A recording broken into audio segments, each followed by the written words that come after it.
saya Farida Lenaratu dari kelas D, semester 1, jurusan Administrasi Bisnis, Program Studi Manajemen Perusahaan.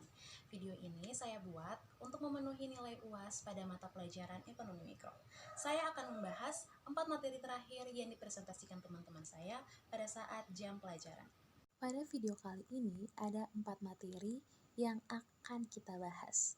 Yang pertama ada perilaku konsumen, yang kedua perilaku produsen, yang ketiga produksi biaya, dan yang keempat pasar dalam pemerintahan. Kita masuk pada poin yang pertama yaitu perilaku konsumen. Perilaku konsumen adalah ilmu yang membahas bagaimana konsumen memahami bahasa marketing, mempertimbangkan produk, melakukan keputusan beli, dan mengulang pembelian. Singkatnya, pengertian perilaku konsumen adalah ilmu tentang tingkah laku konsumen sejak sebelum membeli sampai setelah membeli. Adapun manfaat dari mengetahui perilaku konsumen adalah yang pertama, mengetahui produk apa yang paling tepat untuk dijual. Dalam proses mengambil keputusan, biasanya konsumen menyingkirkan brand-brand lain dan memilih hanya satu produk. Dengan mengamati perilaku tersebut, kita dapat menyimpulkan bagaimana karakter konsumen kita dan produk apa yang paling sesuai bagi mereka. Yang kedua, sebagai bahan menyusun strategi marketing. Semakin lengkap data kita kumpulkan, akan semakin akurat strategi marketing yang dibuat. Sama halnya dengan data perilaku pembeli produk, jika Anda tahu bagaimana karakteristik konsumen, produk kesukaan, dan cara mereka mengambil keputusan beli, Anda akan makin mantap menyusun strategi pemasaran untuk mereka. Yang ketiga, menumbuhkan loyalitas konsumen. Loyalitas konsumen terhadap produk adalah hal penting bagi seorang pebisnis, dan salah satu cara menumbuhkan loyalitas ini adalah dengan memahami konsumen sebaik mungkin. Jika Anda mempelajari perilaku pembeli produk secara mendalam, Anda akan paham bagaimana cara terbaik memuaskan mereka. Yang berikut ada tipe-tipe perilaku pembeli produk. Yang pertama, complex buying behavior. Complex buying behavior adalah jenis konsumen yang membeli produk dengan harga sangat mahal tapi intensitasnya jarang. Konsumen tipe ini biasanya sangat selektif, punya karakter dan latar belakang yang bermacam-macam, serta teliti. Beberapa contoh konsumen dengan complex buying behavior adalah konsumen produk properti, kendaraan, perhiasan, dan asuransi. Yang kedua, ada dissonance reducing buying behavior. Dissonance reducing buying behavior adalah tipe perilaku pembeli produk yang sangat selektif karena sudah punya ikatan emosional dengan brand tertentu. Biasanya ini terjadi jika dalam satu pasar terdapat banyak brand dengan kualitas masing-masing. Contoh produk dengan tipe konsumen seperti ini, misalnya produk fashion, mie instan, dan provider telekomunikasi. Yang ketiga ada habitual buying behavior. Habitual buying behavior adalah tipe perilaku pembeli produk yang membeli karena terbiasa, bukan karena punya ikatan emosional dengan brand produk. Tipe konsumen semacam ini biasanya dimiliki oleh produk-produk retail pemenuh kebutuhan sehari-hari, contohnya air putih dalam kemasan. Dan yang terakhir ada variety seeking behavior. Variety seeking behavior yaitu konsumen membeli secara acak karena bosan dengan produk biasanya. Tipe satu ini tidak ada kaitannya dengan brand karena konsumen dengan variety seeking behavior membuat keputusan bukan berdasarkan ketidakpuasan terhadap produk tertentu. Berikut adalah faktor yang mempengaruhi perilaku konsumen. Ada 3 faktor yang mempengaruhi perilaku konsumen, yaitu yang pertama, faktor personal, yang kedua, faktor sosial, dan yang ketiga, faktor psikologis. Faktor personal adalah faktor pribadi, misalnya loyalitas brand, pelayanan, atau kepuasan terhadap produk. Ini merupakan faktor perilaku dengan tingkatan tertinggi, karena konsumen memutuskan pembelian saat proses berpikirnya sendiri. Yang kedua, faktor sosial adalah faktor yang melibatkan keadaan sosial, misalnya karena status ekonomi, atau lingkungan pertemanan, atau tempat tinggal. Semakin tinggi status ekonomi seseorang, umumnya pembelian yang dilakukannya bernilai makin tinggi pula. Tuntutan dari circle pergaulan juga mempengaruhi preferensi produk seorang konsumen.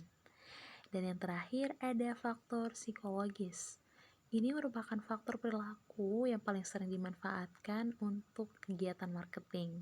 Beberapa contoh penerapan faktor psikologis ke dalam marketing, misalnya diskon, harga coret, dan ukuran kemasan. Kita masuk pada poin yang kedua, yaitu perilaku produsen. Teori perilaku produsen menurut Muhammad adalah tindakan yang dilakukan oleh seorang atau para produsen untuk memenuhi kebutuhannya dengan cara menghasilkan produk dengan biaya paling sedikit dan menggunakan faktor-faktor maupun variabel yang memiliki pengaruh kuat di dalamnya. Yang kedua ada Monserkov. Monserkov adalah seorang pakar ekonomi Islam yang mendefinisikan perilaku produsen sebagai kegiatan manusia yang bertujuan untuk mencapai kesejahteraan, baik itu kesejahteraan duniawi maupun akhirat melalui penerapan standar moral yang sesuai dengan ajaran Islam. Jadi, kurang lebih perilaku produsen adalah suatu kegiatan yang dilakukan manusia untuk mendapatkan keuntungan dengan biaya yang seminimal mungkin melalui proses yang memanfaatkan faktor-faktor tertentu. Berikut ada tujuan perilaku produsen. Mengamati perilaku produsen bertujuan untuk mengetahui cara mereka mengubah atau meningkatkan nilai guna sebuah produk hingga menarik konsumen untuk melakukan pembelian. Teori perilaku produsen juga sering dipelajari untuk mengetahui cara yang ditempuh produsen dalam memenuhi permintaan dari konsumen dan ikut membantu dalam pertumbuhan ekonomi negara melalui kegiatan ekonomi yang mereka jalankan. Berikut adalah faktor yang mempengaruhi perilaku produsen. Pengaruh lingkungan meliputi kelas sosial dan budaya sekitar, yaitu produsen yang berasal dari kelas ekonomi atas akan cenderung berbeda dengan produsen yang berasal dari kelas ekonomi menengah ke bawah, sebab keduanya punya faktor penghambat yang berbeda dalam menjalankan proses produksinya. Yang kedua, yaitu perbedaan individu juga dapat mempengaruhi kegiatan produksi karena tiap orang memiliki motivasi, gaya hidup, hingga kepribadian yang berbeda. Hal ini kemudian akan membebaskan gaya dan kegiatan produksi yang dilakukan. Dan yang ketiga, proses psikologis. Proses psikologis dapat mempengaruhi perilaku produsen karena tiap produsen memiliki cara tersendiri dalam mengolah informasi dan menganalisis permintaan dari konsumen. Kita masuk pada poin yang ketiga, yaitu produksi biaya.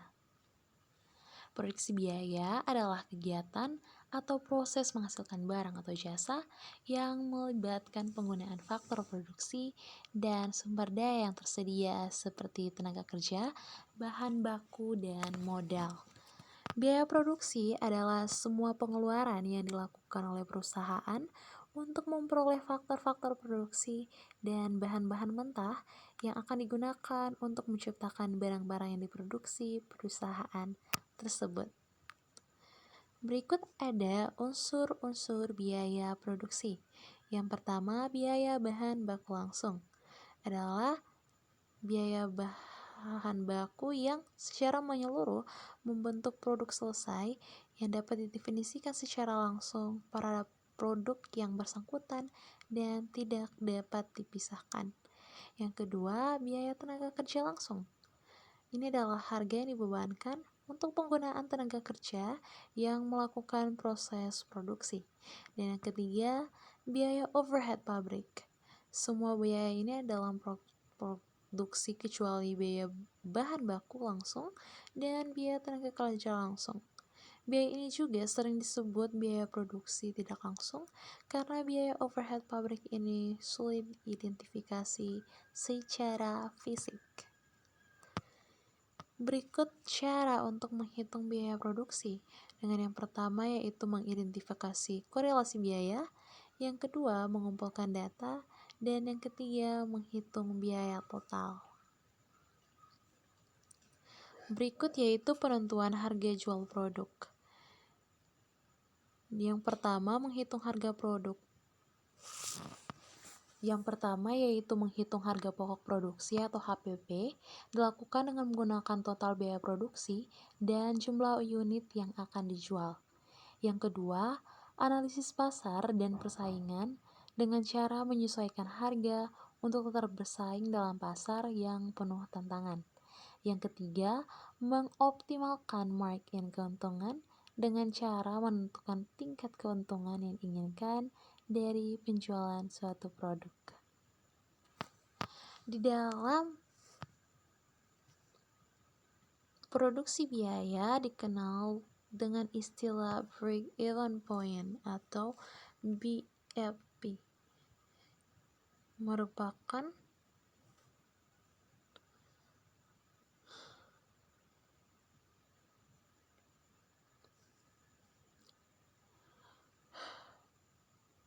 dalam produksi biaya kita mengenal dalam produksi biaya ada yang namanya break-even point atau disingkat BEP, merupakan suatu kondisi perusahaan yang mana dalam operasionalnya tidak mendapat keuntungan dan juga tidak menderita kerugian. Dengan kata lain, antara pendapatan dan biaya pada kondisi yang sama sehingga labanya adalah nol. Analisa break-even point adalah teknik analisa untuk mempelajari hubungan antara volume penjualan dan profitabilitas. Break-even point berguna untuk memberikan informasi mengenai berbagai tingkat volume penjualan serta hubungannya dengan kemungkinan memperoleh laba menurut tingkat penjualan yang bersangkutan.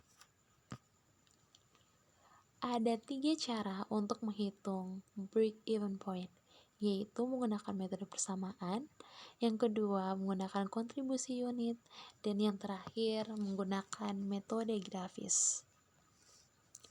Masuk pada poin yang keempat, yaitu pasar dalam pemerintahan. Pasar adalah tempat bertemunya pembeli dan penjual untuk melakukan transaksi jual beli barang maupun jasa. Ada berbagai jenis pasar yang didasarkan pada yang pertama, wilayah pemasaran. Jenis pasar yang didasarkan pada wilayah pemasaran dibagi menjadi 4, yaitu yang pertama pasar daerah, yang kedua pasar lokal, yang ketiga pasar nasional, dan yang keempat pasar internasional.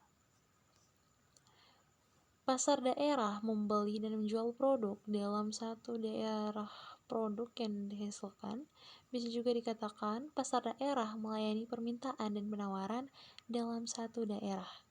Yang kedua, pasar lokal ialah pasar yang membeli dan menjual produk dalam satu kota tempat produk itu dihasilkan. Bisa juga dikatakan pasar lokal melayani permintaan dan penawaran dalam satu kota. Yang ketiga, pasar nasional. Pasar nasional adalah pasar yang membeli dan menjual produk dalam satu negara tempat produk itu dihasilkan. Bisa juga dikatakan pasar nasional melayani permintaan dan penjualan dari dalam negeri. Dan yang terakhir, pasar internasional. Pasar internasional adalah pasar yang membeli dan menjual produk dari beberapa negara. Bisa dikatakan luas jangkauannya di seluruh dunia. Berikut ada jenis pasar berdasarkan jenisnya, yaitu yang pertama pasar konkret dan yang kedua pasar abstrak. Pasar konkret adalah suatu pasar tempat pembeli dan penjual bertemu secara langsung dan mengadakan transaksi jual beli barang ataupun jasa. Yang kedua, pasar abstrak. Dalam pasar abstrak, penjualan pembeli hanya dapat bertemu secara tidak langsung atau langsung, dan barang yang ditawarkan pun hanya berupa contoh. Jenis pasar berdasarkan waktunya dibagi menjadi 3, yaitu yang pertama pasar harian, yang kedua pasar mingguan, dan yang ketiga pasar tahunan. Pasar harian adalah pasar di mana pertemuan antara pembeli dan penjual yang dapat dilakukan setiap hari. Yang kedua, pasar mingguan adalah pasar dengan proses jual beli dilakukan setiap seminggu sekali. Pasar bulanan adalah pasar yang diselenggarakan sebulan sekali terdapat di daerah tertentu. Dan yang ketiga adalah dengan dilakukan setiap 1 tahun sekali. Berdasarkan bentuknya, jenis pasar dibagi menjadi 5, yaitu yang pertama, pasar persaingan sempurna, pasar monopoli, pasar persaingan monopolistik, pasar oligopoli, dan yang kelima, pasar tradisional. Dalam suatu pasar yang tidak ada sama sekali persaingan yang bersifat pribadi di antara perusahaan-perusahaan individu yang ada di dalamnya disebut pasar persaingan sempurna. Sedangkan untuk masalah pasar monopoli ialah suatu pasar yang hanya ada satu penjual atau produsen yang tidak ada substitusinya. Syukur yang demikian ini di mana hanya ada satu penjual atau produsen, tidak dipengaruhi harga dan produk dari produsen lain. Yang ketiga, persaingan monopolistik. Produsen dapat mengaruhi harga meskipun tidak sekuat monopoli dan diperlukan promosi untuk memperluas pasar. Yang keempat, dasar oligopoli. Dalam bahasa oligopoli, perusahaan menghasilkan barang yang sangat bersamaan atau mirip, tetapi ada pula perusahaan yang menghasilkan barang berbeda corak. Yang terakhir ada pasar internasional, adalah pasar yang dibangun dan dikelola oleh pemerintah berupa toko, kios, los, dan tenda yang dimiliki atau dikelola pedagang kecil menengah, swadaya masyarakat atau koperasi dengan usaha skala kecil, modal kecil, dan dengan beberapa proses jual beli barang dengan melalui tawar-menawar. Stop tawar-menawar. Demikian materi yang bisa saya paparkan. Sekian penjelasan materi dari saya. Semoga teman-teman semua bisa mengerti dan bisa menjadi bermanfaat. Terima kasih.